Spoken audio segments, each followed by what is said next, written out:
Adlaw nga Huwebes karon mga kaigsuunan, petsa 21 sa bulan sa Hulyo tuig 2022. Ang pagbasa kinutlo gikan sa Ebanghelyo sumala ni San Mateo, kapitulo 13, bersikulo 10 ngadto sa 17. Unya ang mga tinun-an miduol kang Jesus ug nangutana kaniya, nganong sambingay man ang imong gigamit sa pagtudlo kanila? Si Jesus mitubag, ang mga tinago mahitungod sa paghari sa Dios, gipadayag na kaninyo, apan wala ipadayag kanila. Kay ang adunanay iya, dogangan pahinuon aron maiya ang labaw sa iyang gikinahanglan. Apan sa tao nga walay nahot, bisan ang gamay nga naa kaniya, kuhaon pagayon. Nagamit ako og mga sambingay sa akong pagtudlo kanila, kay nagtan-aw sila apan dili makakita, og namati apan dili makadungog, og dili makasabot.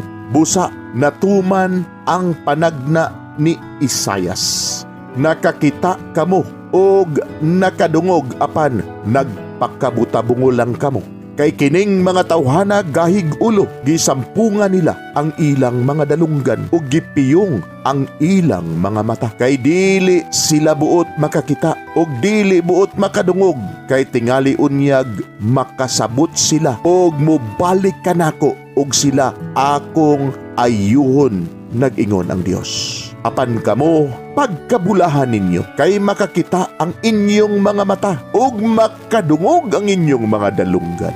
Sultihan ko kamo sa tinuod, daghang mga propeta, ug daghang mga tao sa Dios, nga buot gayod unta mutan-aw sa inyong nakita, apan wala sila makakita, ug gusto untang mamati sa inyong nadungog, apan wala sila makabati. Mga igsoon, ang Ebanghelyo sa Ginoo. Daygon ikaw, o Kristo.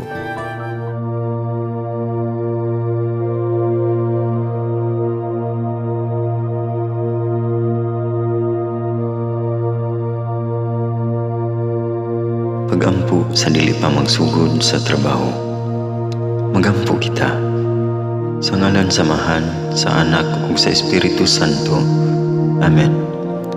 Langit no namong Amahan, sa among pagsulod nining trabahoan, among gidala ang imong presensya uban kanamo.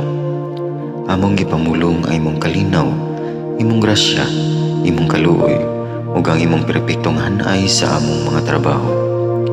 Among gipadayag ang imong gahom labaw sa tanan, diha sa mga butang nga among mahimo, masulti, mahuna-unaan, ug mahukman sulod nining adlaw. Ginoo, nagapasalamat kami sa gasa sa kinabuhi, niining bagong adlaw, niining kahigayunan nga kami nakasulod sa trabaho ug mamahimong parte niining nga grupo.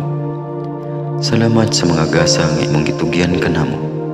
Hamong gamiton kini diha sa pagimaya kanimo. Hatagi kami sa kusog ug kadasig sa pagbuhat sa among mga trabaho. Panalangini ang among mga proyekto, mga ideya o kusog, aron sa ingon bisan sa pinakagamay namong mga kalampusan, magahatag kini sa imong himaya. Ubani kami, Ginoo, sa among pagtrabaho nining adlaw. Puna kini nga lugar sa inspirasyon ug kusog. Tabangi kami nga magtrabaho isip usa ka grupo nga mapakita sa usag-usa ang kamaayo.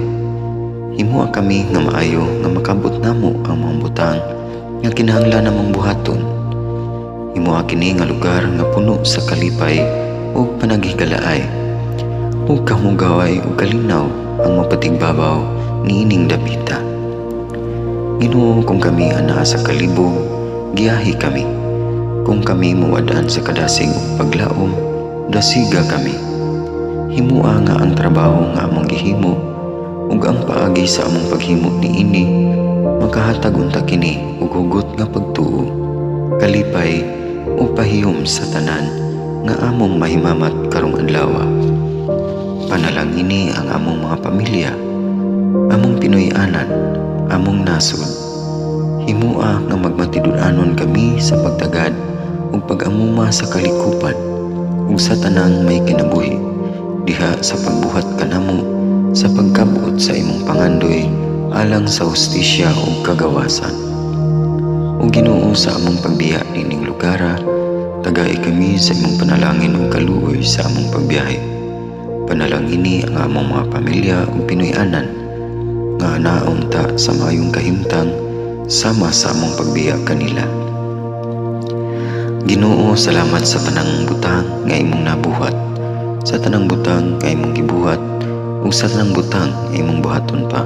Sa ngalan ni Jesus, among giampo diha sa tumang pagigugma ug pagpasalamat. Amen. Sa ngalan sa Amahan, sa Anak ug sa Espiritu Santo.